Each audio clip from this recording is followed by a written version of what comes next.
Hello, how are you? I thought it would be kind to give you a warning. What you are about to watch is a video review of the game Monte's World of Darkness. It is the game World of Darkness, powered by the D20 rules developed by Monte. It is a radical departure from the World of Darkness that fans of World of Darkness may be familiar with. It may confuse you. It may even anger you. So if you are a purist of World of Darkness, or you just do not like the D20 rule system, well, I warned you.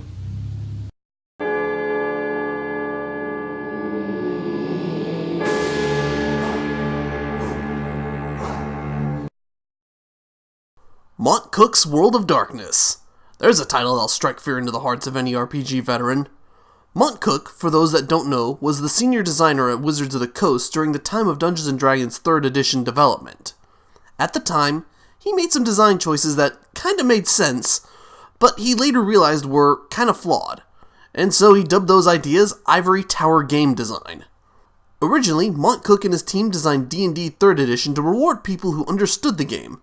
It was for people who could look at certain character options when creating or improving their character, and come to the conclusion of what was the best choice for their character. There was two parts to this design.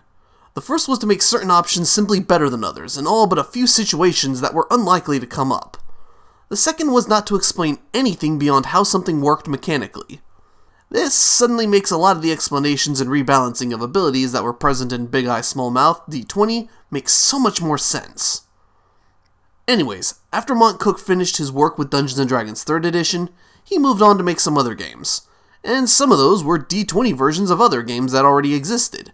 And Monte's World of Darkness is one such game.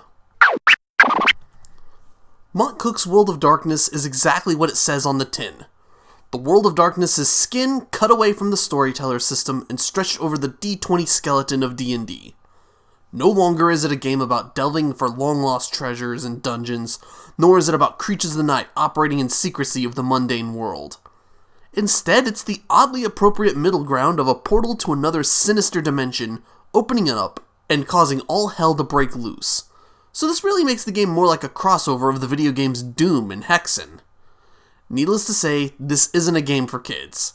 It deals with some pretty grotesque subject matter. And while the game doesn't give a tremendous amount of archetypes for you to play as, there's a surprising amount of customization available.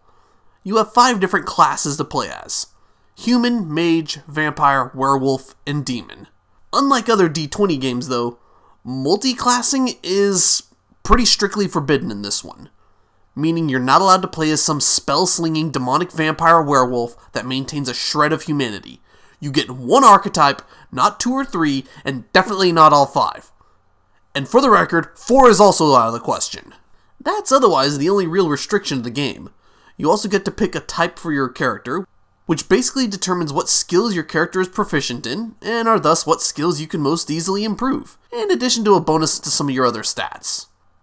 The best part about it though, is that if you decide halfway through the game you need something different, you can change your type when you gain a new level, giving you easier access to new skills and allowing you to shift your stats around a little bit. And frequently as you level up, you get to make choices of new abilities based on your class, and you gain these new abilities, as I said, every few levels. The only other things I can think to say about Monte's World of Darkness is that even though it uses the D20 system, it's really not compatible with anything else that does.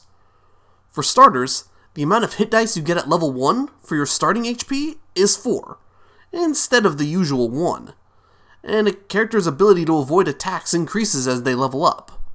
Throw in that everything scales differently, and you've got something that looks very similar to D&D, but isn't quite the same thing. And besides the fact that it has vampires, werewolves, mages, and demons, there's really nothing tying it back to the World of Darkness either. I mean, most of the creatures in the World of Darkness, Monte's version of it at least, are, well, from another world. Werewolves are otherworldly spirits that possessed animals, vampires the same for humans, demons are those spirits given human form, and mages are people that use the laws of the other reality in their reality.